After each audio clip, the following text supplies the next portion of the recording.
अक्सर आपने सुना होगा कि प्रदूषण से दूर किसी वन में साफ सुथरे वातावरण में अगर हम रहने लगे, रोज ताज़ी हवा खाने लगे, ताज़े फल और सब्जियों का सेवन करने लगे, तो हमारा शरीर तंदुरुस्त बनेगा। लेकिन ये साफ गलत बात है, क्योंकि कुछ ऐसे लोग थे जिन्होंने अपनी उम्र के 40 से 50 साल जंगल में बिताए थे, और जब वो लोग शहर के लोगों के संपर्क में आए तब उन्हें अपनी जान से हाथ धोना पड़ा था। लेकिन ऐसा क्यों हुआ और ये लोग थे कौन? इन सारे सवालों के जवाब आपको आज के इस वीडियो में मिलने वाले हैं, तो वीडियो को आखिर तक जरूर देखिए और जानिए उन लोगों के बारे में, उन सभ्यताओं के बारे में जिनसे आज तक कभी भी संपर्क नहीं हो पाया था, और जब हुआ तो ऐसी अनहोनी घटनाएं घटी कि भारत सरकार को कानून में बदलाव तक करने पड़े थे। हम सभी टार्जन और मोगली इन फिक्शनल कैरेक्टर के बारे में तो जानते ही है, लेकिन क्या आपको ये पता है कि एक ऐसा इंसान भी है जिसे हम द रियल लाइफ टार्जन कह सकते हैं। इस रियल लाइफ टार्जन का नाम है वैन लिंग, जिन्होंने अपनी जिंदगी के 41 साल जंगल में गुजारे थे। जी हाँ, गुजारे थे, क्योंकि आज वो इस दुनिया में नहीं है। दरअसल हुआ ये था कि इनके पिता वियतनाम की सेना में सिपाही थे और उन्होंने 1972 में वियतनाम युद्ध के दौरान हुई बमबारी में अपनी पत्नी और 2 बच्चों को खो दिया। जब उन्हें अपने तीसरे और आखिरी बच्चे वैन लैंग की सुरक्षा का डर सताने लगा तो वो उसे लेकर जंगलों में छिपने लगे, और धीरे धीरे उसी जंगल को उन दोनों बाप बेटों ने अपना घर बना लिया। जब लगभग 40 साल तक जंगलों में रहने के बाद 2013 में एक गांव के पास ये लोग लकड़ियां जमा कर रहे थे, तो कुछ गांव वालों ने इन्हें देख लिया और फिर इन्हें इंसानी सभ्यता के बीच ले गए। लेकिन हैरानी और दुख की बात तो ये है कि इंसानी बस्ती में वापस आने के बस 2 साल के अंदर ही उस बुजुर्ग आदमी की मौत हो गई, और 6 साल के बाद उसके बेटे वैन लैंग भी बीमारी का शिकार हो गया। बताया गया कि शहर के खान पान, शराब, सिगरेट और प्रोसेस्ड फूड खाने से उसकी मौत हो गई। रशिया में साइबेरिया के पास लगभग 50 लाख स्क्वायर माइल में फैला हुआ एक बहुत बड़ा जंगली इलाका है जिसे रशियन टैगा कहा जाता है, और इस जंगली इलाके का काफ़ी हिस्सा ऐसा भी है जहां आज तक इंसान ने कदम नहीं रखा है। लेकिन इसी जंगली इलाके में ज़मीन के नीचे तेल और ईंधन के रिजर्वायर भी छिपे हैं, जिनकी खोज में 1978 में जियोलॉजिस्ट की एक टीम हेलीकॉप्टर लेकर निकल पड़ी थी। काफ़ी वक्त तक पेड़ों के ऊपर से उड़ने के बाद और लैंडिंग के लिए समतल जमीन ना मिलने पर उन्हें कुछ ऐसा दिखाई दिया जिसकी उम्मीद उन्हें इस जंगली इलाके में बिल्कुल नहीं थी। उन्हें ऊपर से एक खेत दिखाई दिया।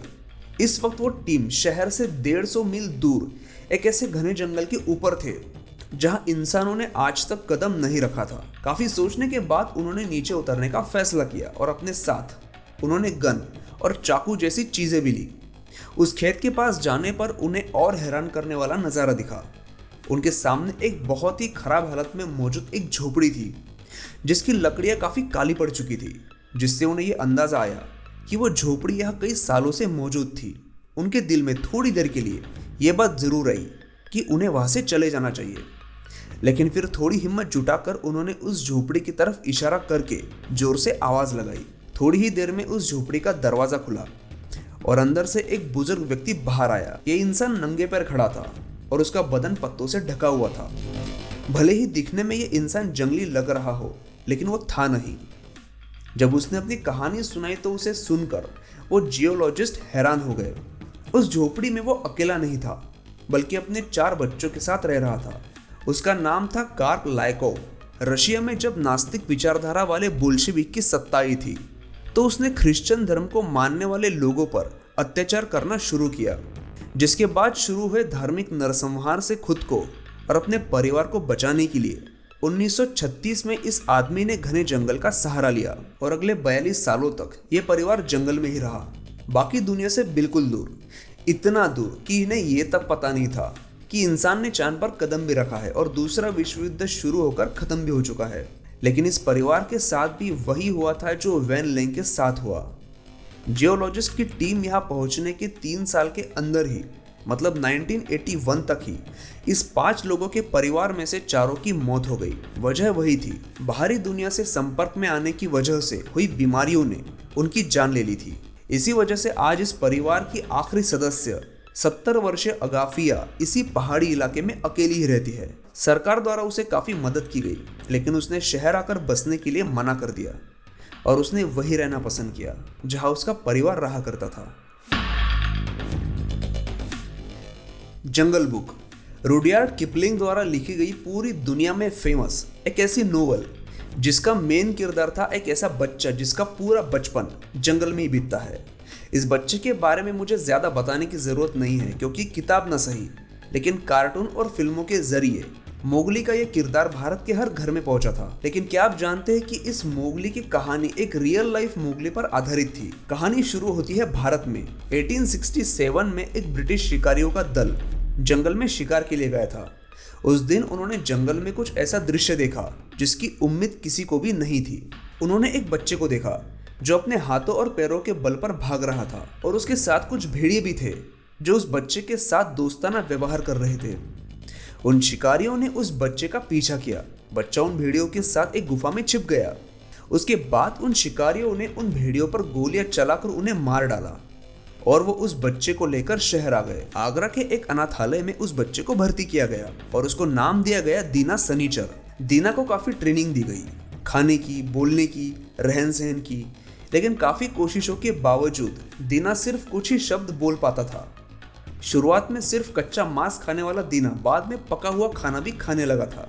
इंसानी तौर तरीके सीखने की भी उसने कई कोशिश की लेकिन सिर्फ एक ही इंसानी आदत को वो सीख पाया था और उसी आदत ने बाद में उसकी जान ले ली। इंसानों को धूम्रपान करता देख उसे भी धूम्रपान की आदत लग गई और इसी आदत की वजह से 34 साल की उम्र में टीबी से उसकी जान चली गई। क्या आपको पता है कि पिछले 10,000 सालों में भारत ने किसी भी दूसरे देश पर आक्रमण नहीं किया है? जी हाँ, भारत एक ऐसा देश है जो हजारों सालों से किसी दूसरे के घर में जबरदस्ती नहीं घुसा है और हमारे भारत में एक ऐसी जगह भी है जो किसी को अपने क्षेत्र में घुसने नहीं देती, जिसे अनफ्रेंडलीस्ट आइलैंड इन द वर्ल्ड कहा जाता है। ये जगह है सेंटिनल आइलैंड। अंडमान निकोबार से महज 50 किलोमीटर दूर मौजूद इस द्वीप के लोग इनके द्वीप के आसपास भटकने वाले लोगों को मौत के घाट उतार देते हैं। इस द्वीप पर रहने वाले लोगों को कहा जाता है सेंटिनली और इन्होंने 50,000 साल से भी ज्यादा वक्त से अपनी सभ्यता को बाहरी दुनिया से बचाए रखा है। 2018 में एक ईसाई मिशनरी जॉन एलन चाओ अंडमान निकोबार के द्वीप समूह के इस सेंटिनल द्वीप पर गए थे तो उनकी भी हत्या कर दी गई। ऐसा नहीं है कि इनके साथ कभी संपर्क नहीं हो सका था। 1991 में मधुबाला चट्टोपाध्याय नाम की भारतीय एंथ्रोपोलॉजिस्ट इन लोगों से संपर्क करने में कामयाब हो गई थी और इस आइलैंड के लोगों ने उनके साथ काफी दोस्ताना व्यवहार भी किया था। लेकिन उसके बाद कई सालों तक इन लोगों ने बाहरी दुनिया से आए किसी भी इंसान से मिलने में कोई भी दिलचस्पी नहीं दिखाई। साल 2004 में जब हिंद महासागर में सुनामी आई थी तो उस सुनामी के दौरान इन लोगों को बचाने के लिए जब रेस्क्यू हेलीकॉप्टर भेजा गया था तो इन लोगों ने उस हेलीकॉप्टर पर भी तीर और भाले से हमला कर दिया। और जैसा कि हमने पहली 3 घटनाओं में देखा कि हमारे आधुनिक सभ्यता से दूर रहने वाले और नेचर के करीब रहने वाले लोग जब अचानक हमारे संपर्क में आते हैं तो उनकी जान को खतरा बना रहता है। और ये सेंटिनलीज लोग तो बहुत ही संवेदनशील है।